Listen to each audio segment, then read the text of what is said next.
Hey everyone, welcome back to Make It Happen Mondays, where we talk about sales, business, entrepreneurship, personal growth, mental health, and everything in between with guests who I truly respect and I think make a positive impact on the world around us. Now, today's conversation is with Bowen. He is a research principal over at G2, where he specializes in sales tech and AI. His background in market research and competitive intelligence gives him a sharp lens on how AI is reshaping the sales playbook. Now, in our conversation, we dug into the reality behind AI in sales, where it's truly driving impact, where it's overhyped, and why data quality is still the number one barrier holding teams back. We unpack the future of the SDR role, the growing importance of RevOps, and why AI's biggest near-term win might actually be in coaching and enablement, not just pipeline development. So if you're curious about how to use AI to augment your sales process instead of just automate it, this episode's for you. So I hope you enjoyed as much as I did. Let's make it happen.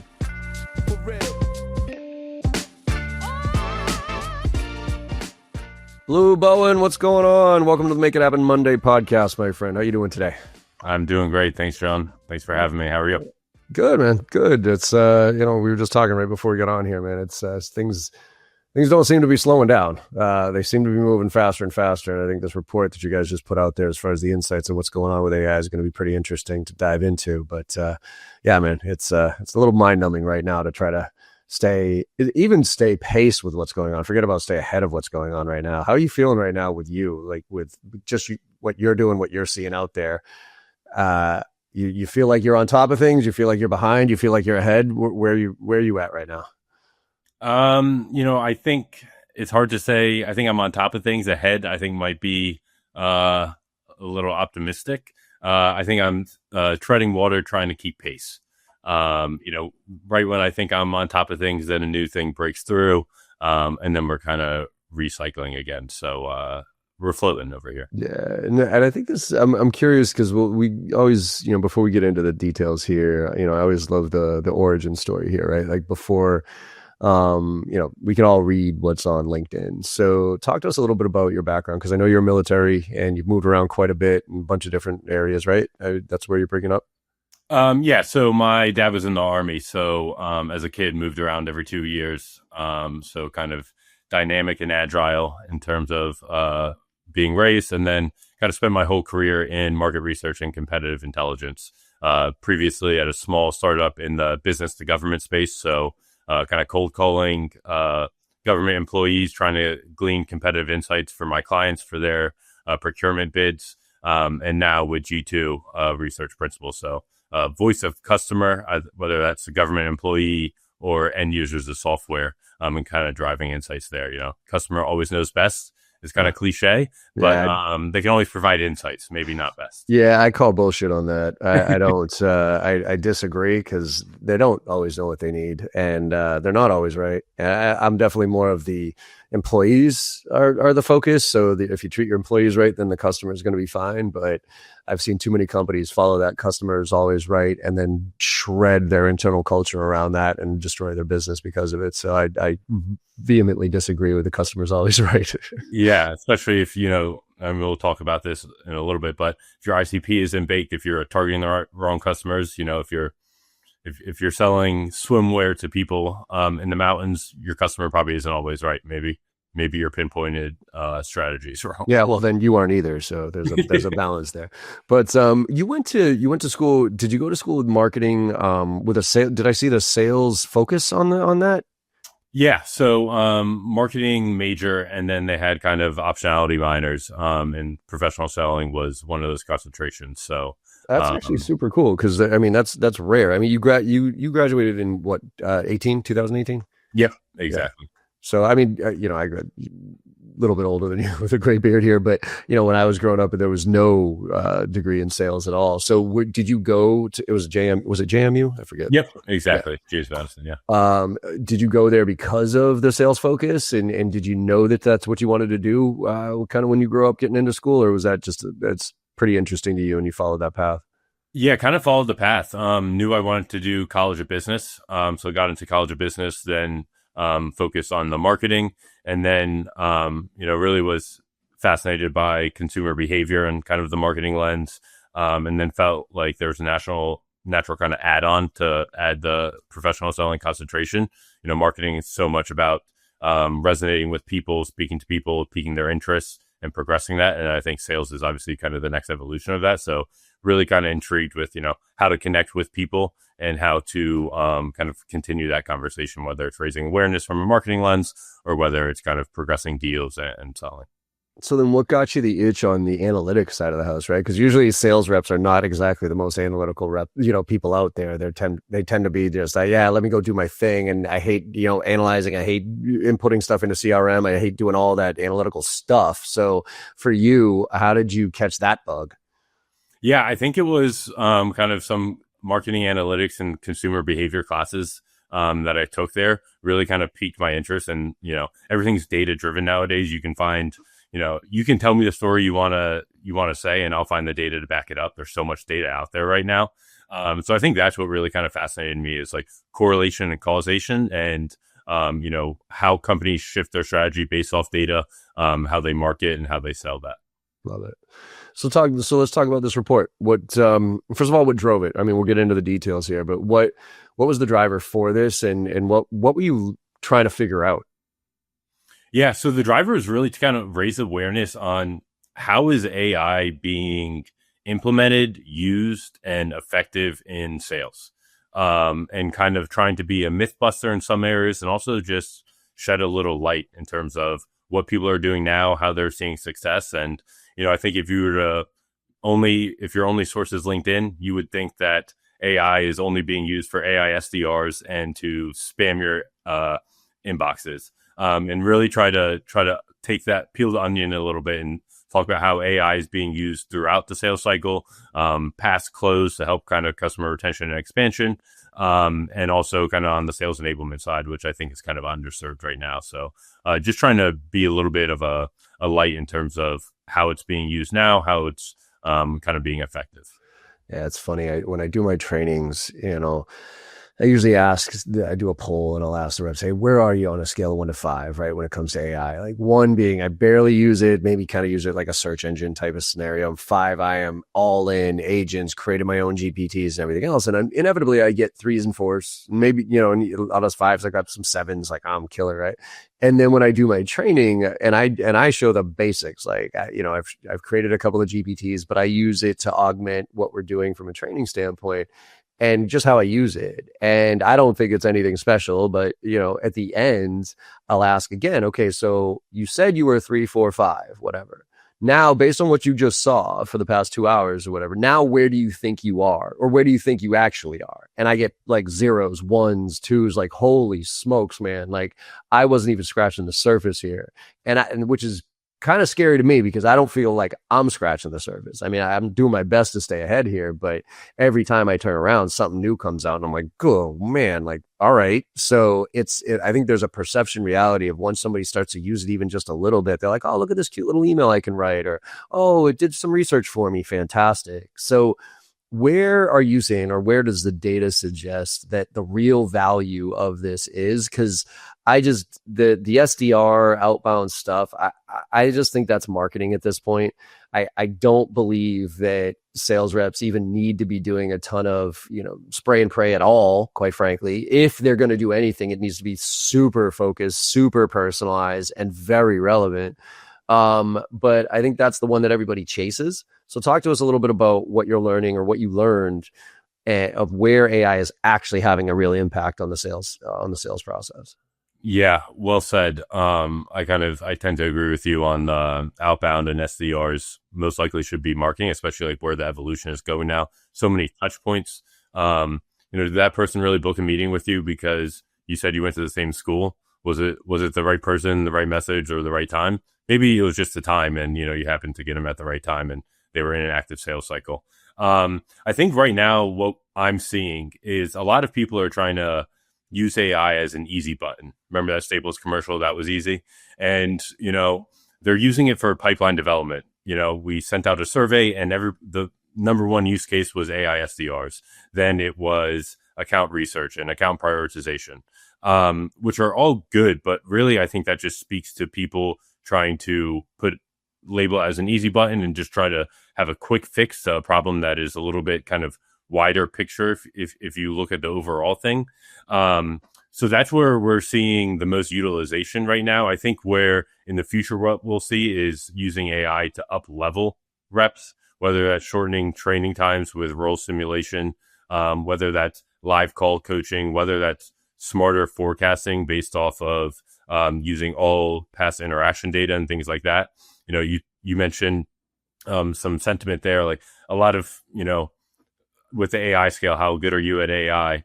If you ask a rep, how confident are you that this is going to commit? A lot of that's kind of sentiment based now, right? So putting a little bit more data into the forecasts rather than just relying only on rep sentiment or their level of confidence. And is that based off of kind of historical analysis? Because my fear with all this AI stuff, well, not that I got a lot of fears, but one of the things is a separate podcast. Yeah, totally. And one of them is, I thought originally this was going to solve the dirty data problem where, okay, I got a bunch of, my CRM, some reps records this way and some that way and whatever. But hey, AI is going to be able to go in there and be able to extract all this beautiful information and put it all into a logical, and that just is not true. Like we are still in a garbage in, garbage out scenario here. So I'm wondering, with forecast, let's pick on forecast accuracy. How are you seeing them use it when it comes to that, right? Because there's sentiment as far as what intent data and stuff that G2 can bring in, right? Where it's like, hey, this client just searched for something else, and there's an active, they just searched for your biggest competitor. So, okay, you probably should reduce this, or you should make a phone call, right? But how is it extracting information that is helping from a historical standpoint on what good looks like? When a lot of times, what good looks like is a little bit of a moving target because of the crap and how inaccurate reps are at putting data into the system. Yeah, I think AI is revealing that is the problem. Again, people are trying to put a Band-Aid on a big hole in your chest, and you have to realize maybe you need to look at the hole in your chest and forget about the Band-Aid. So everybody says the more data you have, the better the AI is, when that's really not the case. Instead of being targeted and focus on a small amount of data to extract the best possible insights, it's looking at this whole ocean. When you're only in a part of the ocean, you don't care about what's going on really far north or really far south. You care about where you are. And I think, AI and forecasting, it is looking at historical, how many stakeholders did you engage with when you won these deals? What was the cadence of interactions? Who were the stakeholders? Was it C-suite? Was it, end users, things like that? But it's only as good as what it has. So I think a lot of times that's the problem, is they're looking at incomplete pictures and then trying to put together, a master work of art. So really what needs to happen is people kind of going back to square one, to the problem, worried about data management, data principles. What is your process? What I found most interesting and kind of revealing in the report was that a lot of people, I think 40%, are using AI-powered sales forecasting, deal intelligence tools, right? Spotting risks, things like that. Only like 17% are using activity capture and data entry automation. So really relying on reps to put in all the data as if it was 15 years ago. But then we're going to have AI predict the success of that. So I think it's kind of ass backwards a little bit, in the sense of you need to worry about what you're putting in the system, and then maybe you can have some fruitful insights there. Yeah, and that's always, because every CRM system I've ever played around with, there's almost no best practices at all. There's sandbagging, there's mislabeling titles, there's not CCing your email to get into the system so it tracks, right? So there's all these different pieces in it, and there's this concept of the dead internet too, which I'm starting to pay attention to a little bit more, which is a really interesting phenomenon that I didn't really think about until relatively recently, which is, most of the content for years obviously was human based, right? We created it and whatever, and it was all original thought, whatever. But now AI is I think, I forget what the stat was about how much content on the internet now is AI generated. So there's a degradation of that, the value of that content. So it's now just pulling off of less and less and less quality content. So therefore the information is going to get worse and worse and worse as far as the output is concerned. And you see the same thing in CRMs. So is there like, I mean, I know this isn't report oriented stuff, but from what you're seeing out there with clients, is there a, hey, we gotta rip and I don't want to say rip and replace, but almost start from scratch here with a brand new way to track things? Or how do they get to that data integrity part? And like, at least what are the pillars here that they have to have in order for this data to be even meaningful? Yeah, great question. And I think, again, that's a whole podcast we want to talk about how to keep your CRM clean. If you were to ask anybody, is your CRM up to date and clean? If you found the one person in 1,000 that said yes, ask them again in 3 months, and the answer is no. Unless, they have a strong data governance framework. They're leveraging like data enrichment, cleanliness. And I think that's the problem. There's not a lot of processes in place to continuously update that information. And now, the next evolution, you asked if I was like on top of things. I'm just now starting to read about how so many companies are considering closing their walls. So not allowing all these systems to talk to each other. This is my data and not your data. So it's going to be harder to integrate within the CRM to make sure that conversation intelligence call that was recorded, transcribed, had the action items and next steps is sunk to your CRM or then sunk to your sales engagement platform. So there's kind of, this new way of thinking that a lot of these software companies are kind of closing their ecosystems, which is only going to exacerbate the problem of, is your CRM up to date? Yeah, I read something where CNN and a lot of the news sources out there are blocking all AI from accessing their content because that's their IP, that's what they put out there. And I mean, we can all argue that CNN and MSNBC and Fox and that they all put out crap anyways, but at least it was somewhat sourced by, people that have some type of process to go through. Yep. And without that, it just goes to Reddit and it starts to pick up all the random ass opinions from idiots like me.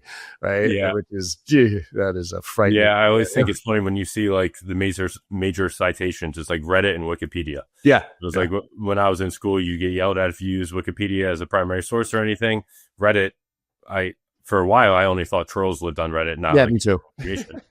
So now it's, all our LLMs that people are trying to one shot, it's using two sources that historically aren't viewed as like verifiable and, the most valid.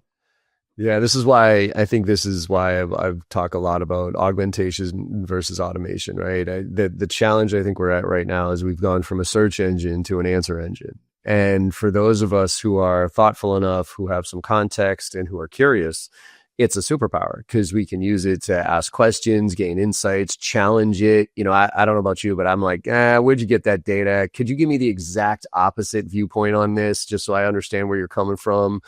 Please cite actual resources that are reputable, those type of things. But unfortunately, I think that's a very small portion of our population. I think the vast majority are going to take whatever answer it gives it and cut, paste, and send. Yeah. So with that, as it relates to the SDR role, and we talked about how it's really a marketing position. We haven't seen the mass layoffs yet, right? We haven't been to, oh my God, right, AI is replacing everybody. But what I think we're going to see very quickly here in the next jobs report, if it was focused on especially in the tech space, there's not going to be a lot of hiring moving forward. Because the AI can take that rep and multiply their productivity by 5, 6, 10, 20%, whatever it might be. So let's pick on that role specifically with the data that you've had and the insights is, what does this position look like in the future? Is SDR a pure marketing function that is just kind of looking at data and pointing things and then feeding, real true intent back to full cycle sales reps? Or does the SDR have a place in the engagement side of it moving forward? That's a great question. I foresee that in the future, the SDR, BDR role will report to marketing and be more of a brand awareness engine to kind of raise awareness and be the connective tissue that, talks from marketing to sales. So many times there's still these, it's a decade-old problem of siloed communications, people wanting attribution for their MQL. That was me. Well, really, like, it's such a multi-touch, multi-pronged approach right now that there's not, people are fighting for attribution. They're not focused on the end picture or the big picture, right? They're focused on getting credit that this email is working really well. Let's let's do this 1,000 times, rather than the fact that, well, that person and that account also attended an in-person event with you, also went to a webinar, and then had a previous relationship with somebody in your organization that had that warm intro and referral. So being more of the connective tissue and understanding kind of all of the touches within, in terms of, you talked about the dark web or the dark net, and like understanding where this person is in the buying cycle, where all of the impressions or touch points have been, to craft like a full picture and a full narrative to better proposition your value, rather than just a robotic dialer who's supposed to do 150 calls a day, copy paste these emails without like developing a strong, bold point of view.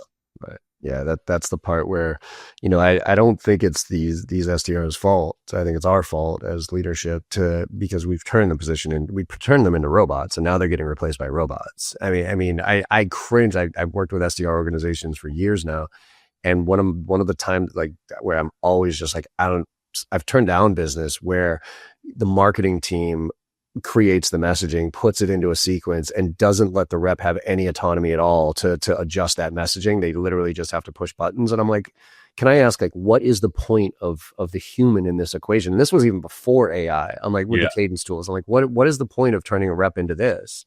And, it's about efficiencies and all this bullshit. But these days, if the one thing I can tell with AI, and I don't know if it's ever going to get there, is there's just something about human communication, right? A human written email, a human, message, voice, whatever that is is different than AI. And maybe again, in a few months, it's going to be, we're not going to be able to tell the difference, but I don't know about you. I can still tell if no matter how personalized an email is, the only way I describe it is it just doesn't have a soul. Like there's something missing about it. And it's better than the templates that these kids put out, right?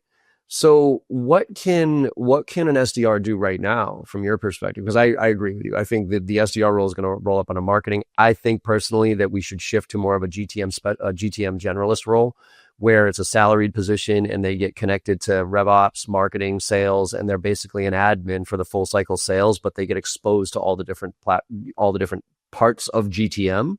And then they graduate to a GTM specialist where they can pick sales, marketing, or RevOps. And then their second year out, third year out, that's where they actually can become that rep. So what do you think a rep, outside of like shifting this whole model, which I think we have to do anyways, what should reps do right now to I don't want to say future-proof themselves, because I don't think any of us can, but what are the skills that you think that they need to develop in order to evolve with what's going on right now? I think it's imperative for them to be more strategic with their approach, to focus on like the quality rather than the quantity. Instead of, hi, first name, last name, I saw you went to James Madison, and you're a Ravens fan, would you like to have a meeting?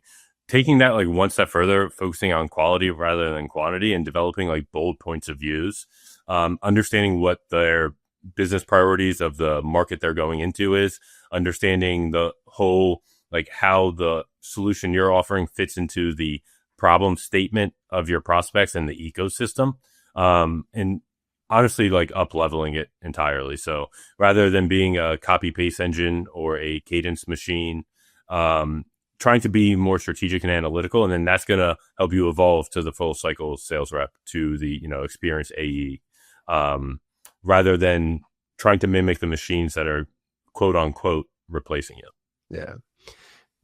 So let's look at it from a company perspective. What are the biggest mistakes that stood out with this data of how companies are implementing AI or thinking about it?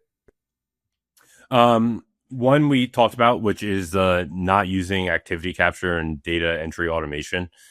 Really, like you're relying on your rep who already has a huge book of business to manually update all the notes in your CRM. And then two, I think there's such a focus on pipeline development right now for AI use cases, whether that's account research, personalization, automated spray and pray, and not enough on sales enablement and really like up leveling. There was a research done by Clary in a few months ago that like 10% of reps account for 65% of overall revenue. And like when you think about that, like it doesn't make sense to me that the idea would be to let's replace reps with bots instead of like worrying about the 90% that are only contributing 35% of revenue. So really, like, I think we'll see a shift that people are going to focus AI to be an enabler, not a replacer. And that right now people are trying to use AI SDRs because, I mean, the value proposition is great, right? Like, Actually, yep. Hey, you go to bed, you wake up, you have a bunch of qualified meetings that are going to convert. Like, I understand it. It sounds like a great appetizer, Right. but I don't think it's future proof. No, I think the reality of it is, I've seen a lot of them, and they make all sorts of promises. And B2C, I think, is fine. You know what I mean? That workflow where you can go on Instagram, get clicked on this, do that, whatever, get to watch a little video, and then click on a link to buy something. And I do think the consumerization, the B2C world is obviously creeping into, not even creeping, screaming into B2B, right? Because we all expect that, and we'll get into this too, is the frictionless sales process, right? The more friction we add to the sales process, the less likely I am to engage, because there's just so many other options, right? I mean, the moment I get to a point where I have to be forced through a sales rep's process, right? Like where they have to qualify me, then they have to go through a demo, and I have to wait to talk to an AE, and then I have to wait to talk to an SE, and then, and you're going to ask me a bunch of irrelevant questions when I'm already 60 to 70% through the sales process, and I just want to know this, right? That those days are gone. And it's because it's just so much easier to find out that information. So where are you seeing AI being applied to, to ease that friction? And where are kind of the best use cases for it? Yeah. And, I will say, like, AI SDR is similar to the B2C realm. Like, if it's a really transactional business, if you're not selling this large enterprise complex, like, $1 million software, it's almost more like mimicking the PLG playbooks. Like, yeah, AI SDRs can work there. Go play with my product. I saw you clicked on 5 things. I saw you sign up for the free trial and you've used the hell out of it. It makes sense to implement AI SDRs there to kind of help with the activation, the monetization of it. But getting back to your question in terms of like frictionless, our data shows that buyers are preferred engaging with sales reps later on in the process, that the research portion of their buying cycle is the longest. So it's really imperative that once they reach out, we're talking about inbound here, obviously, once they reach out, that you are able to guide them and be a servant to them rather than a blocker. If I reach out to 5 companies for a new CRM system and one gets back to me in 24 hours, the other 4 take a week, like, I'm going to talk to the one that got back to me right away and progress it further along. Maybe they're not the best solution, but they're going to provide the best experience and then progress me the most. And if I already had a strong understanding of the market, which our research shows that buyers do, you're only reaching out to people that you have at least trust in that they're going to meet your needs. So I think it's really imperative. We talked about all these touch points in the buying cycles right now, that the more friction you create at like the top of the funnel, that your pipeline is going to be depleted. Sales cycles are longer, so it's really important to make it as seamless as possible where you can. I do think, obviously salespeople add value. There's some intended or intentional friction to help quantify the value and, help people make a business case to have that, be fruitful. But I think in the top of the funnel, there's so much unnecessary friction that's where you can kind of see a lot of things get alleviated, whether that's a simple product tour, whether that's lead to account matching, just trying to automate any of those kind of early touch points, I think is crucial. Yeah, and also to a certain degree, the qualification of it, right? Because I think we've filled our pipelines with a bunch of meetings just to have meetings, right? These arbitrary metrics that we go for, where I put my pricing that people before, up until recently, most trainers, you couldn't find their pricing anywhere, maybe for their individual modules or anything like that. But for like a full on-site site, I charge $30,000, $40,000 a day, right? And people are like, oh, you can't put that on your website. I'm like, why not? I'm putting it right on my website because I sure as shit don't want to talk to somebody who isn't willing to spend 30, 40 grand, right? Like, I don't want to get on a call, go through the qualification process, think that is a good fit, and then say, oh yeah, it's going to be 40 grand, and have them be like, holy shit, I thought this was only gonna be like $5,000. Like, that's a waste of everybody's time. And so I guess what's your perspective on going back to the client doesn't always know what they need? Yeah. and it's, and a good sales rep's job is to uncover, like, hey, you think this is the problem, but really after I ask you a few questions, the root issue is here. And I know you only have a budget for $10,000, but this is really a $40,000 problem. It's actually a $40,000 solution to a $1 million problem, and you didn't even see it yet. So that's like what a great sales rep can do. It can take somebody who kind of thinks they know what their problem is, dig deep to find that root cause, understand the impact of that problem, and then walk them through how to, what the real solution should look like. But there's a fine line of doing that, right? Because and there's very few sales reps that can actually do that well. So where do you think the AI needs to end and the human needs to come in, assuming that it's a good, reasonable sales rep who knows how to ask some questions and dig? Yeah, that's a great question. I think after, you would hope that a lot of the qualification can be automated in terms of not only price sensitivity, but, are they like an ICP fit? Or, if you're selling as enterprise software and it's a small business, like, hell, set up a referral program with somebody that caters to that small business, and then have an additional source of revenue come in that every small business prospect you get, you just refer to a partner organization. I mean, talk about a flywheel and like efficiency. So really like having a honed in ICP on more than just, they're in the technology industry in America, which ICP is like a whole nother problem that we could talk about, where there's not just like 3 factors that go into an ICP. But I think once they've understood the initial or gauge interest and awareness, and that they've realized they have a problem, right? Like the first step is admittance, right? So they realize they have a problem, and then bringing in a sales rep to help them quantify and like scope what that problem is. And are they focused on the right solution, or are they trying to, again, put a Band-Aid on a much bigger problem? So I think that's where the more tactical and strategic kind of elements of the human sales rep versus like what an AI can do is kind of really meaningful.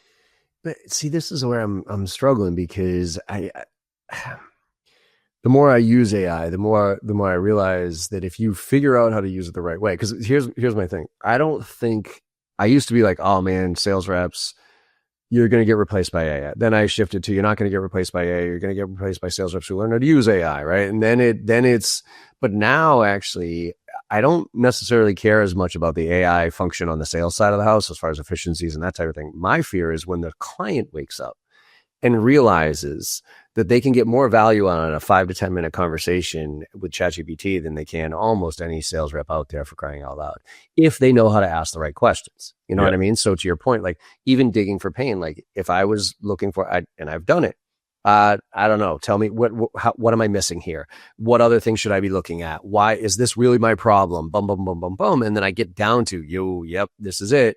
And then I can marry that up to, okay, now go find me the vendors that can solve that exact problem.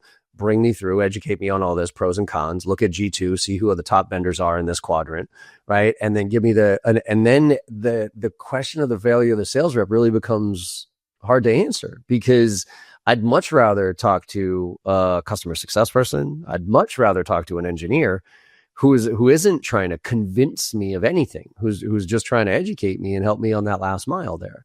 So, I mean, are we headed towards this 80-20 Pareto's rule here, where 20% of reps are going to be assassins, but 80% are going to be irrelevant? That's one way to look at it. Or you could also think about how maybe we'll have full cycle sales reps, right? So like they're not just worried about acquiring the customer and then, they probably weren't a great fit, have a lot of problems. Good luck, CSM team. In terms of really owning the relationship, like being a true relationship manager isn't just when the contract's signed, but it's like throughout success, throughout implementation. And I think that's what we'll see. We're already starting to see a little bit of that. But, kind of, I forget which company it was, but they up-leveled a lot of their sales reps to become full cycle AEs, as well as took all of their SEs, the ones who know the product the best, and then put them in the sales reps role, because again, they're trying to solve the problem, not necessarily so worried about quota attainment and things. So I think that's what we'll see, is more of a true guide or a Sherpa, if you will, as a sales rep, rather than trying to tactfully like find a problem, quantify it, and then kind of pass the buck on.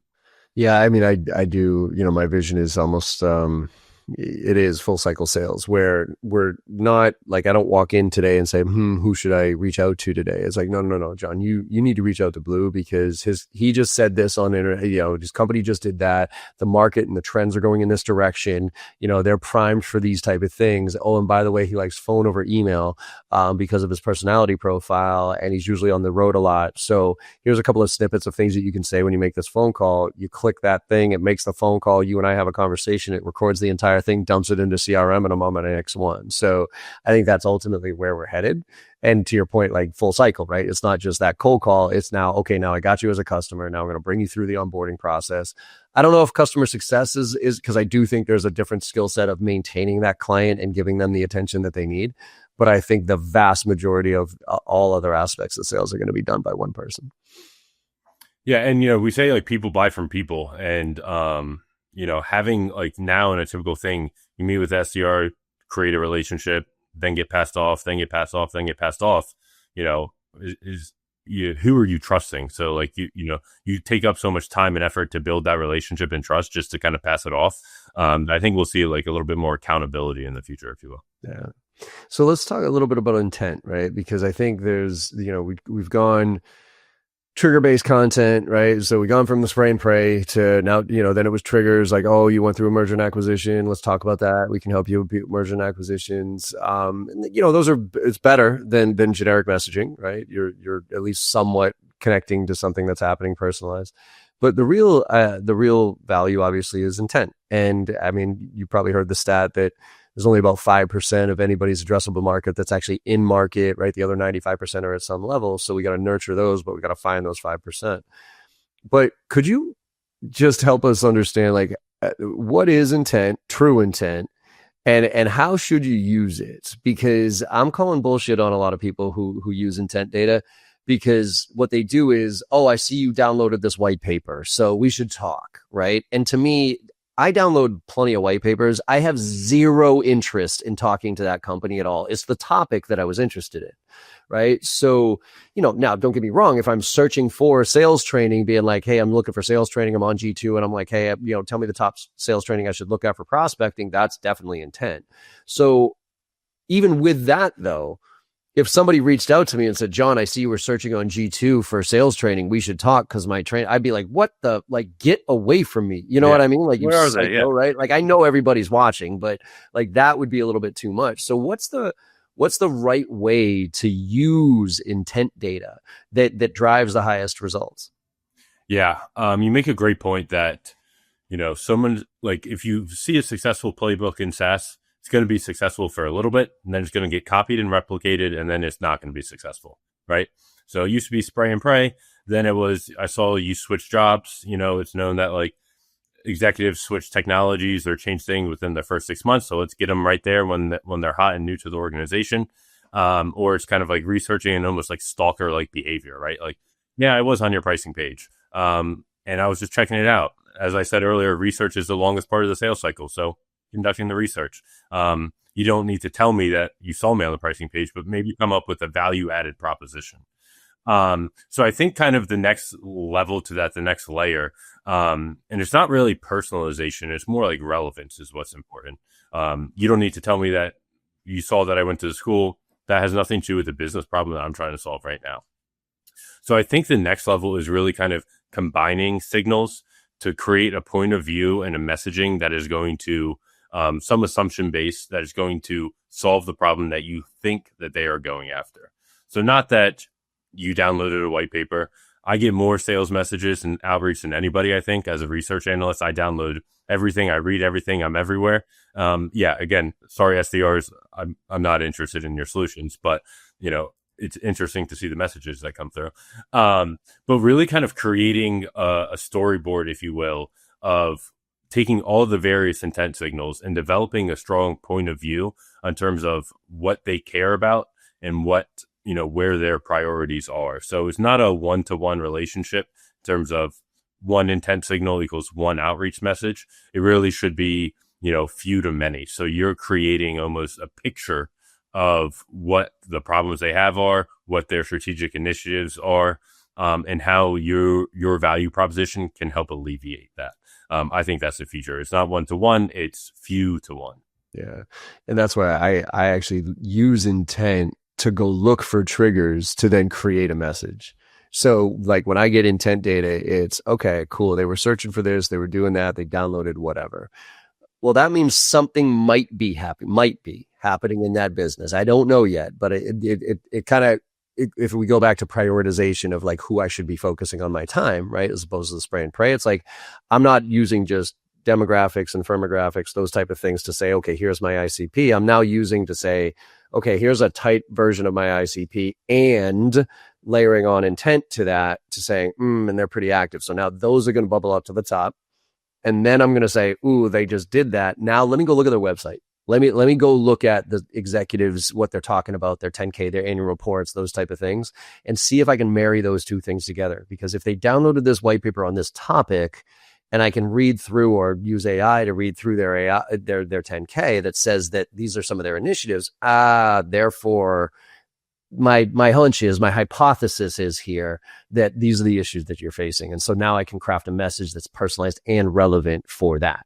Yeah, 100%. What if their 10K says sales are downs and, it's due to economic headwinds and elongated sales cycles, and, then tie all of those things together. So like use each intent data as like an ingredient in a meal to create a meal rather than saying, oh, I love salt. Do you like salt? It's like, no, let's create a meal that's going to be appetizing to the prospect. And that, would serve their benefit rather than just because 1-to-1, signal to outreach, that's not much different than spray and pray, right? It's just like you're using as a trigger point, but it's not developing a point of view. It's not like being strategic. It's again kind of like a template copy paste approach. Yeah. Yeah. I mean, like I said, it's sadly, it's still better than most.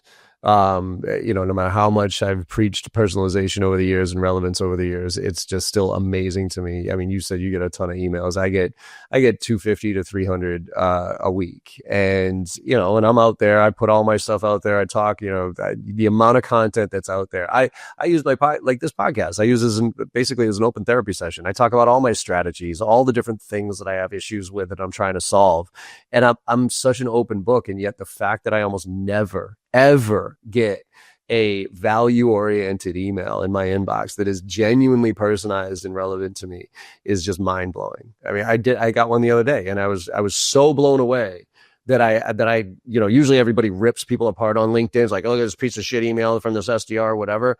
I was like, whoa, look at this one. Like, this was actually crushed it, and here's how, and everything else. And it's so sad that it's so rare. Yeah. Always like finding a needle in a haystack. Yeah, it really is. So, all right, let's end on this. Any bold predictions based on the data or what? Either one of these. Choose one of these. Either a bold prediction for you about what we're going to see here in the next 6 to 12 months with what's happening and the trends that you're seeing, or your favorite insight from this report that we didn't hit on. Ooh. My favorite insight from the report would probably be, sorry, there's so many, John. Would probably be how the number one factors that people renew software are because vendor responsiveness and support, or that's how that helps them with their final selection of software. Customer support and proven ROI help with renewals. So it's really the human element will always be there to help quantify and realize that value. And then bold prediction would be in the next 12 months, we'll see a lot more SDRs reporting to marketing and greater utilization of AI in the middle of the funnel rather than solely focused on this easy button of pipeline development. Yeah. Yeah, I actually think that the best application of AI, period, and you had brought it up earlier, is on the enablement side of the house when it comes to coaching specifically. Yep. Frontline coaching is where I see the biggest benefit, short-term and long-term, for organizations and individuals, because it's theoretically it's objective, right? Whereas managers don't know how to coach. They never have, they never will. We never give them the tools to or the time. I don't care how many gong recordings you can have. Like unless you allow, 3 days a week, 4 days a week for your managers to listen to gong recordings, it ain't going to happen.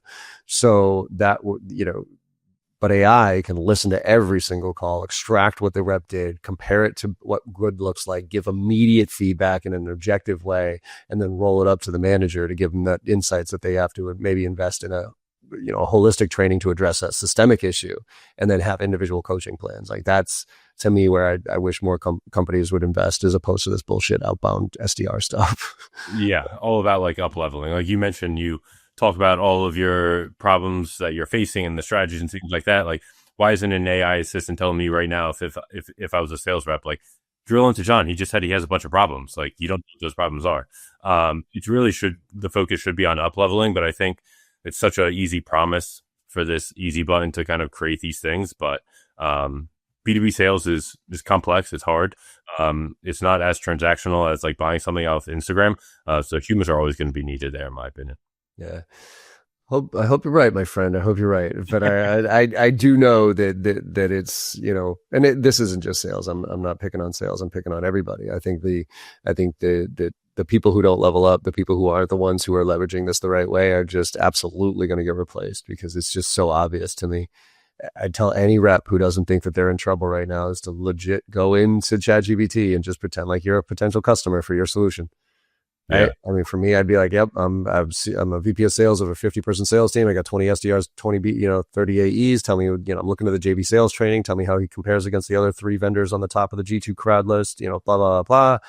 And, in a 5-minute conversation versus some 22-year-old kid who's going to ask me BANT questions and draw, and then wait another week and a half to talk to an AE who's going to probably ask me the same dumb questions, and then wait another week to talk to an SE who's going to finally be somebody who can actually potentially help me. But by then I'm so annoyed or probably gone that it doesn't matter. So that's I think where we're headed. Yeah. And the last thing I'll say, and kind of speaking to all that kind of disjointedness, is, I think in the next like 12 months, we'll see a higher focus on RevOps as kind of being like the backbone. Marketing's doing their job. Sales is trying to do their job, and customer success obviously too. And like RevOps is great on paper. It's people aren't taking it seriously enough. And I think AI is going to like further heighten the imperativeness and the role that they play in being the connective tissue. So I think that's something that we'll see also. Love it. Awesome, Blue. Well, where can people find out more information about the report that you're putting out and what G2's doing? So talk to us a little bit about where you want people to go. Yeah. Follow me on LinkedIn, Blue Bowen. My report's there as well. Learn.g2 is where my report is, learn.g2.com. Feel free to reach out to me. I would love to learn more about what you're doing well, areas you're struggling with, and how you guys are, leveraging AI as well. Open door policy over here. So thanks so much for having me, John. Yeah, thanks for coming on, man. And hopefully everybody enjoyed the conversation as much as I did. And like I always say it on all these podcasts, go out there and make somebody smile today, because no matter how bad your day's going or how bad you think it went, you make somebody smile and you had a good day. And the world needs a lot more of that right now. So thank you all very much, and I will see you on the other side. Hey, everyone. I hope you enjoyed that conversation as much as I did. With your support and our incredible guests, we're one of the top sales podcasts out there right now, and I can't thank you enough. Now, to keep the momentum going, it would mean the world to me if you could go and leave a 5-star review on your favorite podcast platform and share some of your favorite episodes with your network. Also, I am super excited to be launching my new newsletter, where I'll be sharing everything I know and everything I'm learning along the way while I'm out there selling every day just like you. Go to jbarrows.com/newsletter to sign up today. Let's all level up and make this happen together.